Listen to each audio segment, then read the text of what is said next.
Je m'appelle Mathis. Vous voulez savoir ce que c'est que d'être le fils de la disparue? Vous voulez que je vous ouvre ma tête pour aller voir dedans? Si j'étais vous, je voudrais pas savoir. Je glisserais comme un jaguar en chaussettes sur le plancher, comme dans le couloir quand on faisait la course avec papa pour finir la tête dans le papier peint. Je refermerais le journal, tous les journaux, et j'en ferais des tatakis dans la poubelle. Je sais pas ce que c'est, un tataki. J'ai entendu ça une fois dans un restaurant chinois où on était allé avec papa et maman.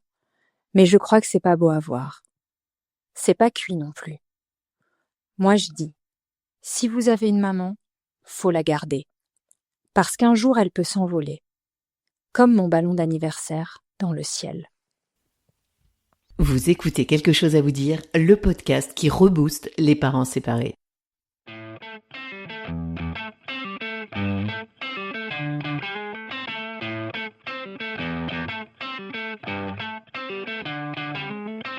Garde partagée, logement, école, finances, communication, la séparation bouscule nos vies et celles de nos enfants et l'on se sent souvent démuni quand tout s'écroule, que notre avenir devient flou et que l'on doit apprendre à reconstruire, pas à pas, une nouvelle vie. Je suis Pamela Morinière et vous écoutez la saison 4 de Quelque chose à vous dire, le podcast qui rebooste les parents séparés. Chaque semaine, je donne la parole à des parents séparés qui viennent partager leur expérience et les ressources qui les ont aidés à se préserver et à mieux accompagner leurs enfants. J'interviewe aussi des experts pour vous apporter des clés afin de mieux anticiper et naviguer dans votre propre séparation. Cette saison, j'accueille également des chroniqueuses et chroniqueurs qui, à travers leur regard sensible et concret, vous aideront à naviguer dans votre chemin post-séparation et à trouver de l'inspiration dans votre quotidien. Parce que la séparation, ce n'est pas une fatalité et vous le constaterez au fil des épisodes, on s'en sort. Si vous aimez le podcast et souhaitez le soutenir, abonnez-vous et parlez-en autour de vous pour qu'il puisse aider d'autres parents. Bonne écoute. Salut les parents, j'espère que vous allez bien. Je suis ravie de vous retrouver aujourd'hui pour Quelque chose à lire, notre chronique littéraire. Cette chronique, c'est une pause dans le podcast pour vous aider à sortir un peu de vos ruminations et éventuels passages à vide et vous offrir une petite bulle d'évasion et l'occasion, pourquoi pas, de découvrir de nouveaux talents littéraires. Aujourd'hui, on retrouve Maude Sello de la librairie du Centre à Ferney-Voltaire en France. Maude nous propose 2 ouvrages qui j'espère vous plairont. Le premier est L'enfant de l'ogre de Delphine Saubaber, que je n'ai pas arrêté de prononcer Saubaber, et ça c'est parce que je vis à 2 heures de l'Allemagne, je vois pas d'autre raison. Ce livre est un polar autour d'un féminicide raconté à hauteur d'enfant, un nouveau genre que l'on explore dans le podcast. Le deuxième livre est Petit éloge du baiser de Jérôme Attal. Vous allez me dire, quoi ? Un livre sur le baiser, tu crois vraiment que c'est le moment? Eh bien, pourquoi pas, en effet, parce que ce n'est pas parce que vous êtes séparés que vous n'allez plus embrasser personne, d'une part, et surtout, le baiser est, vous le verrez, envisagé sous de multiples formes, et il y en a certainement une qui vous correspond. 2 livres, 2 univers donc, et vous en apprendrez aussi davantage sur le métier de libraire et comment classer les livres qui n'entrent pas dans les cases. N'hésitez pas à me faire un petit retour sur cette chronique ou sur le podcast. Je suis toujours ravie de vous lire et je vous réponds avec grand plaisir. Bonne écoute et bonne lecture. Quelque chose à lire. On retrouve aujourd'hui Maude Sello, la directrice de la librairie du Centre à Ferney-Voltaire en France. Bonjour Maude. Bonjour Pamela. Donc aujourd'hui, Maude, tu as choisi 2 livres qui n'ont mais alors vraiment rien à voir. On va commencer par le livre un petit peu plus difficile, peut-être un peu moins joyeux. C'est L'enfant de l'ogre de Delphine Saubaber. Il vient de sortir. Il est publié aux éditions Phébus. Delphine Saubaber, pour ceux et celles qui ne la connaissent pas, elle est journaliste et elle a gagné le prix Albert Londres il y a quelques années. Donc c'est un prix qui récompense, c'est un prix très prestigieux pour les journalistes. Alors pourquoi tu as choisi ce livre ? Oui, j'ai choisi L'enfant de l'ogre en fait parce que je voulais un petit peu changer de registre dans la liste des livres qu'on avait couverts ensemble dans ton podcast Pamela jusqu'à maintenant. Et celui-ci m'a fait de l'œil en fait. C'est pour une fois on traite d'une affaire criminelle Et c'est pas un sujet c'est pas un genre de littérature ou c'est pas un style qu'on avait couvert jusqu'à présent. Et je me suis dit, allez, changeons de l'ordinaire avec cette histoire criminelle, une sorte d'intrigue dans le rayon des polars. Et puis aussi, c'est un livre récent, donc c'est une sortie de ce qu'on appelle nous dans notre métier la petite rentrée littéraire, donc c'est la rentrée du mois de janvier. Et il est tout récent puisqu'il est sorti hier sur nos tables. Hier, c'est-à-dire Et donc, ouais, le 15 janvier, c'est ça, exactement. Et en fait, il raconte l'histoire d'un petit garçon, le petit Mathis, hein, qui a 6 ans, et qui est le dernier témoin d'un drame survenu en décembre, une nuit de décembre. Et l'histoire commence par ses propos. En fait, il est entendu par les gendarmes et par une psychiatre après la disparition assez inquiétante de sa maman. Sa maman, Élodie, qui est infirmière et qui est mariée à Pierre, qui est un trait-de-plume, un ghostwriter, comme on dit, et qui est aussi au demeurant un grand sportif. Et ça part comme ça, le livre part comme ça. Donc on sait qu'on a affaire à une enquête criminelle et à un roman qui va nous dévoiler toutes ces facettes, parfois scabreuses, dès les premières pages. Et c'est ça qui m'a intéressée. On est tout de suite happé par le style et par l'histoire. Alors c'est super intéressant. Bon, d'abord parce que bon, un livre dur, j'imagine, mais c'est intéressant parce que c'est le point de vue de l'enfant. On comprend que c'est un féminicide. C'est quand même, enfin, c'est sur la 4e de couverture, donc on dévoile rien de particulier.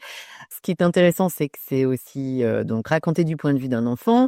Puis ça m'a rappelé tout de suite le procès Jubilard, évidemment, parce que c'était il y a pas si longtemps le procès Jubilard où Cédric Jubilard a été condamné à 30 ans pour avoir tué sa femme, Delphine. Quel parallèle tu peux faire en fait entre la couverture des procès concernant des féminicides et puis cette histoire-là, sans être une experte, hein, évidemment. Si tu suis pas des procès comme ça tous les jours, mais t'as certainement entendu toi aussi parler de ce procès. Et qu'est-ce que t'en retiens? C'est vrai que je connais pas assez l'affaire Jubilard pour pouvoir établir un parallèle direct, mais ce qui m'a passionné en fait, c'est que au début la maman a disparu et c'est ce qui fait dire au petit garçon oui, les mamans peuvent disparaître, mais elles reviennent toutes. Toutes les mamans reviennent, les mamans oiseaux, les mamans lionnes, les mamans chouettes ou les mamans poules. Donc c'est assez, il est très touchant dès le début en fait. Sa maman s'est volatilisée, elle s'est évaporée, et lui, il va nous faire sa lecture, mais comme tu le disais si bien, à hauteur d'enfant. Et c'est lui qui va nous aider à décrypter au fil des pages ce qui s'est réellement passé. Parce qu'au début, on sait que c'est une disparition, mais on ne sait pas si elle est volontaire. On ne sait pas si c'est un meurtre. On ne sait pas si c'est un féminicide. Et c'est au bout des 300 pages de ce récit qu'on va connaître le fin mot de l'histoire. Et c'est au bout de ces 300 pages avec des interrogatoires qui succèdent au rapport des gendarmes, de la police. Il y a des équipes de chiens cynophiles, il y a des perquisitions. On a aussi quelques extraits d'articles de presse. Qu'on ne sait pas même les médiums qui s'en mêlent, parce qu'à un moment donné, il y a même un rapport de l'autrice à certains dires de certains médiums. Donc c'est assez marrant parce qu'on a l'impression de vivre l'histoire. Et d'ailleurs, l'autrice, elle s'en cache pas, hein. Elle le dit dans son livre en disant que cette histoire lui a été inspirée par un fait divers qui l'a hantée pendant longtemps et qui, au fil de l'écriture, c'est un peu dilué, qui s'est effacé au profit de toutes les autres affaires qu'elle a traitées dans sa vie de journaliste. Donc c'est intéressant de ce point de vue-là parce qu'on a l'impression qu'il y a un terreau sur lequel elle a pu puiser son inspiration, et on le sent à la lecture en fait. C'est très rythmé, c'est très incisif comme écriture, et la structure le porte aussi. Donc voilà, ce petit Mathis, il est attachant. Il est campé sur ses jambes longues comme des roseaux, mais il est fort au final, et c'est lui qui est presque le plus mature dans cette histoire, le plus sage, alors même qu'il est ballotté par les choix des adultes, de son papa et sa maman. C'est la question que j'allais te poser, mais j'ai l'impression que tu réponds déjà un petit peu à cette question-là. Qu'est-ce qu'on retient de la vision que peut avoir un enfant dans une situation pareille? Bah, c'est vrai que l'intrigue, elle pourrait paraître assez quelconque au début parce que, comme tous les polars, il y a un meurtre, il y a des flics, il y a une victime, et on est dans ce registre-là dès le début. Nous, ici, on a un couple qui semble en voie de séparation, on a un possible adultère, une histoire de téléphone portable, et puis il y a un enfant au milieu. Mais ce qui est bien, justement, et ce que Delphine Saubaber, elle a bien réussi à écrire, c'est lire l'histoire au travers des yeux de l'enfant. Et c'est assez efficace parce que ce qui est assez triste et en même temps intéressant, c'est que l'enfant, il voit disparaître simultanément ces deux figures d'attachement au monde, son père et sa mère. Il y en a un qui est soupçonné sans avoir une preuve formelle d'avoir mis fin à la vie de l'épouse. Et puis de l'autre côté, il y a l'effacement de l'autre. Donc il y a des thématiques qui nous tiennent en haleine. La thématique du deuil, de la thérapie, et comment faire quand ces deux figures d'attachement et de protection sont toutes les deux effacées. Comment on fait son deuil puisqu'on n'a plus personne à qui se raccrocher et qui on croit. Et c'est ça qu'elle a assez bien décrit, avec une jolie figure aussi dans le livre qui est celle du grand-père qui va obtenir la garde finalement de l'enfant. Voilà, je crois qu'on en sait beaucoup. En tout cas, ça donne vraiment envie. J'ai vraiment hâte de découvrir ce livre. J'espère que vous aussi. Donc, je vous rappelle le titre L'enfant de l'ogre de Delphine Saubaber, publié aux éditions Phébus. C'est son deuxième livre. Le premier, c'était La fille de la grêle. Je ne l'ai pas lu. Tu l'avais lu, toi? Non, je la découvre. On a changé complètement de registre, complètement. Et tu vas nous présenter un deuxième livre, alors par contre, qui est sorti déjà il y a plusieurs années. C'est Le petit éloge du baiser de Jérôme Attal, publié aux éditions Les Pérégrines. Alors, ça me fait très plaisir que tu me donnes l'occasion de parler du petit éloge du baiser de Jérôme Attal, parce que moi, j'ai pris un malin plaisir à lire ce livre. Parce que déjà, il m'a touchée en plein cœur. Il commence par des préliminaires et il se décline en 50 petits chapitres, tous aussi réjouissants les uns que les autres, pour aborder toutes sortes de baisers et toutes les facettes du baiser. Et on se rend compte finalement c'est intemporel, donc c'est très très très très marrant à lire. Il y a le baiser de cinéma, le baiser fougueux, le baiser timide, le baiser en politique, le baiser qu'on reçoit dans un rêve, le baiser en peinture, le baiser clandestin, et puis les baisers imposés, ceux de la Saint-Sylvestre. Donc je me suis dit en ce début d'année, c'est tout à fait approprié d'avoir un livre atypique. Et d'ailleurs, c'est un peu la marque de fabrique de cette maison d'édition, Les Pérégrines, puisqu'elles ont toutes sortes de petits éloges de la gourmandise, du vin, du feu de cheminée. Est-ce que dans le livre, il fait des références un peu culturelles? Parce que je pense comme ça au baiser de Doisneau. Vous voyez cette photo assez mythique. Est-ce qu'il fait des références un peu comme ça à des œuvres littéraires, cinématographiques aussi? Ben oui, en plus il est parolier, Jérôme Attal, donc en fait il a écrit pas mal de paroles, de musique et de chansons. Donc en fait c'est ça qui est assez bien dans ce bouquin, c'est qu'il couvre un éventail d'œuvres culturelles très sympas. Donc il parle de David Bowie, Chet Baker, Keith Richards. Mais c'est surtout des références soit à des scènes de cinéma. Évidemment, il parle de La Boum, il parle de Belle de jour, etc. Donc c'est en ça qu'il est plaisant. Et puis on n'est pas obligé de le lire de bout en bout. On peut le picorer ici et là. On peut picorer un chapitre après l'autre, mais dans le désordre. Et c'est ça qui est chouette. On apprend beaucoup à grand renfort d'anecdotes. Il nous parle du plus long baiser qui aurait duré 50 heures. C'est à la fois anecdotique et tout à fait évocateur de notre société et de ce que représente le baiser. Alors il embrasse pas toutes les situations, mais il décrit pas mal les couleurs, la chaleur, l'intensité dans toutes sortes de domaines. C'est très amusant. Et où tu l'as rangé, toi, dans ta librairie, ce livre? Ah, bonne question. Hyper compliqué à classer ce genre de livre. Il peut être comme il est à la fois drôle et en même temps il y a un terreau culturel important. Il est assez atypique et c'est un peu le paradoxe du rangement de ce genre de livre. Alors nous, on a un cabinet des curiosités. Il trône sur ce cabinet des curiosités, parce que justement, il échappe à toute classification et c'est pour ça qu'on l'aime. Il est avec quelques ouvrages, ça m'intéresse. Ah, il y a d'autres ouvrages. Alors, il y a les autres petits éloges, on en parlait tout à l'heure, le petit éloge du chat, le petit éloge du chien, le petit éloge des héroïnes de série aussi, de la procrastination. Donc, il est entouré de tout cela. Et puis, il va être avec d'autres livres comme Comment avoir raison quand on est de droite ou Comment avoir raison quand on est de gauche. Ce genre de livre, en fait, ce genre de livre Des livres utiles en société. Exactement, tout à fait.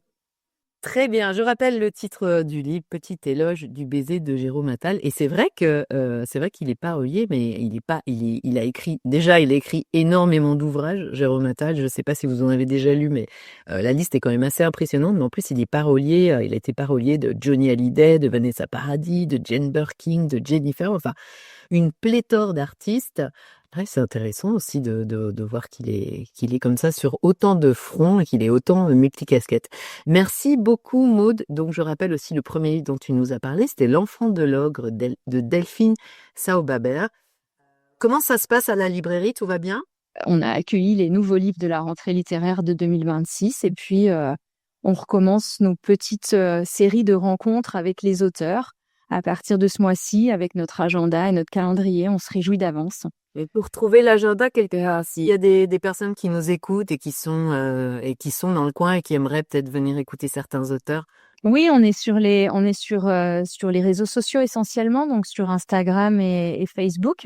Et puis il y a notre site internet aussi, librairiecentreferney.fr, sur lequel il y a toutes les rencontres à venir, en tout cas jusqu'au mois d'avril, je crois. Sur les prochains invités. Alors, on a une navigatrice qui a fait le Vendée Globe, la Solitaire du Figaro et la Route du Rhum et qui est originaire de la région, justement, Isabelle Yoschk, qui a écrit un livre qui s'intitule Traverser les océans et qui nous raconte combien c'est très difficile de manœuvrer un bateau de 18 mètres de long quand on est au milieu de l'océan pendant une nuit de tempête, entre autres.